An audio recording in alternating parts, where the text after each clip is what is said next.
Hello friends, ఇవాళ నేను వడలు చేస్తున్నానండి. వడలు అంటే మామూలు వడలు కాదండోయ్. ఇది మనకు 3 ఐటమ్ అంటే 3 రకాల పప్పులతోని ఇలా చేస్తున్నాను. ఇవి చాలా బాగుంటాయండి. మామూలు వడల కంటే కూడా చాలా టేస్టీగా ఉంటాయి. ఇది మనం ఎలా ప్రిపేర్ చేసుకోవాలి ఏంటి చూద్దాం. మనకు చూస్తుంటేనే తినాలనిపిస్తుందండోయ్. ఎంత టేస్టీగా ఉంటాయో చూడండి. మనకు చూస్తుంటుంటేనే మనకు ఆకర్షణీయంగా చాలా బాగుంటాయి. ఇది ఎలా ప్రిపేర్ చేసుకోవాలో చూద్దాం ఒకసారి. ఇదిగోండి, నేను ఇక్కడ ఒక 4-5 గంటల ముందు నానబెట్టి పెట్టుకున్నాను. ఏంటి ఇవి శనగలండి. ఇవి శనగలు 4-5 గంటల ముందు నానబెట్టి ఇలా పెట్టుకున్నాను. ఇక ఇది పొట్టు మినప్పప్పు. పొట్టు మినపప్పుతోనే భలే టేస్టీగా ఉంటాయండి. అందుకోసం నేను పొట్టు మినపప్పు వాడాను ఇందులో. ఇది మామూలు పప్పు కంటేనే పొట్టు వాడితే మనకి ఇంకా చాలా టేస్టీగా ఉంటుందని ఇలా వాడాను. ఇది బబ్బెలు అంటారండి. ఇవి బబ్బెలు అంటారు, అరిసెందలు అంటారు. వీటిని కూడా నేను ఒక 4-5 గంటల ముందు నానబెట్టుకున్నాను. ఇప్పుడు ఈ 3 పప్పులతో వడ చేస్తున్నాను. మనకు కావాల్సిన పచ్చిమిర్చి ఒక 5-6 పచ్చిమిర్చి తీసుకున్నాను. ఒక 1 స్పూన్ ఇది జీలకర్ర. ఇది కొద్దిగా నేను ఇది పుదీనా తీసుకున్నానండి. ఇక్కడ ఇది కొత్తిమీర సన్నగా తరుక్కున్నాను. వెల్లుల్లి రెబ్బలు ఒక 7-8 వెల్లుల్లి రెబ్బలు.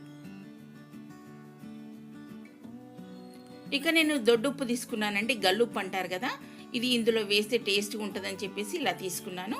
ఇక ఇవన్నీ కూడా మనం మిక్సీ జార్లో వేసుకొని, ఇదిగోండి ఇక్కడ ఇవన్నీ పప్పులు 3 పప్పులు ఉన్నాయి కదా మనకు, శనగలు, మినుములు, ఇది బొబ్బెలు అంటారు, అరిసెందలు అంటారు, బొబ్బెలు అంటారు. ఇవన్నీ కలుపుకొని ఇది కచ్చాపక్కా పట్టుకోవాలండి. అంటే మామూలుగా మెత్తగా పట్టొద్దండి.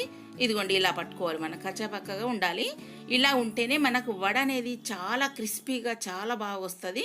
అందుకోసమని ఇలా పట్టుకోవాలండి. దీంట్లో సీక్రెట్ అంతా ఏంటి అని అంటే, మనకు మెత్తగా పట్టుకుంటే అస్సలు వడలు టేస్టీగా ఉండవు. ఇదిగోండి ఈ పుదీనా అంతా కూడా ఇందులో వేసేసి కలుపుకుందాం. ఇక కొత్తిమీర ఇవన్నీ వేసుకొని బాగా పిండిలో కలిసేటట్టుగా కలుపుకోవాలి. నేను ఇందులోనే సాల్ట్ కూడా వేసి మిక్సీ చేశాను. ఇక మనకు సాల్ట్ వేయాల్సిన అవసరం లేదు ఇందులో. ఇక ఇవన్నీ కూడా బాగా కలుపుకొని ఇక మనం వడలు చేసుకోవాల్సిందే.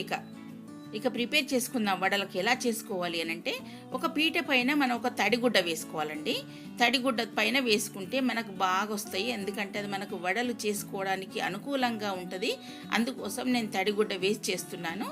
ఇదిగోండి, వడలకు మనం ఇలా పిండి తీసుకొని ఇలా ఒత్తుకోవాలి పీట పైన. ఇది మందంగా ఉండాలండోయ్. ఇది మామూలుగా సన్నగా రావద్దు, ఎందుకంటే సన్నగా వస్తే బాగోదు. అందుకోసం కాస్త మందంగా ఉంటే మన క్రిస్పీగా చాలా బాగుంటాయి.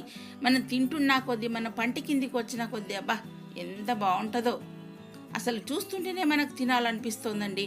మీరు కూడా ట్రై చేసి చూడండి, చాలా బాగుంటాయి. ఇవి స్నాక్ ఐటెం కింద కానీ టిఫిన్ కింద కానీ తింటే బాగుంటుంది. ఇలా మనం చేసుకోవచ్చు. ఇక ఈ వడలన్నీ మనకు, ఇక నేను చిన్న ప్యాన్ పెట్టుకున్నాను స్టవ్ పైన, వేడెక్కింది కదా. ఇలా అన్నీ కూడా వేయించుకోవాలి. ఈ వడలను మనం ఇలా ఆయిల్లో వేయించుకొని, ఇది మీడియంలో పెట్టి వేయించుకోవాలండి. హై ఫ్లేమ్లో పెట్టకూడదు. ఎందుకంటే హై ఫ్లేమ్లో పెట్టామని అనుకోండి, పైనంతా మాడిపోతుంది, లోపలంతా పచ్చిగా ఉంటుంది. అందుకోసం మీడియం ఫ్లేమ్లో పెట్టుకొని చక్కగా వేయించుకోవాలి. ఇవి గారెలను కూడా అంటారండోయ్. ఇది చాలా బాగుంటాయండి టేస్ట్. మీరు కూడా ఒకసారి ట్రై చేసి చూడండి. ఇలా ఊరికే వడలు చేయకుండా ఇలా చేసుకుంటే ఇదొక టేస్టీగా ఉంటుంది కదా. అందుకోసం మీరు కూడా చేసుకోండి. ఇక ఇవన్నీ చక్కగా వేగిపోతున్నాయి కదా మనకు ఒక 2 మినిట్స్ వరకు బాగా వేగాలండి. మనకు మీడియం ఫ్లేమ్లో ఇలా వేగితేనే మనకు లోపలంతా కూడా బాగా కుక్ అవుతుంది. అందుకోసం చాలా బాగుంటాయి. ఇదిగో చూడండి, చాలా క్రిస్పీగా చాలా బాగుంటాయి. అందుకోసమనే చేస్తున్నా నేను. ఇక మనకి ఈ వడలు రెడీ అయిపోయినాయండి. ఇదిగోండి ఎంత చక్కగా ఉన్నాయి. ఇక ప్లేట్లోకి సర్వ్ చేసుకొని తినడమే. వేడివేడిగా తిన్నామనుకోండి, అసలు ఎన్ని తిన్నామో మనకు తెలియకుండానే తినేసేస్తాం. ఇక మీరు మా ఛానల్లో చాలా వెరైటీస్ ఉన్నాయండి. అవన్నీ చూసి మీరు లైక్ చేస్తారని అనుకుంటాను. Okay friends, thank you.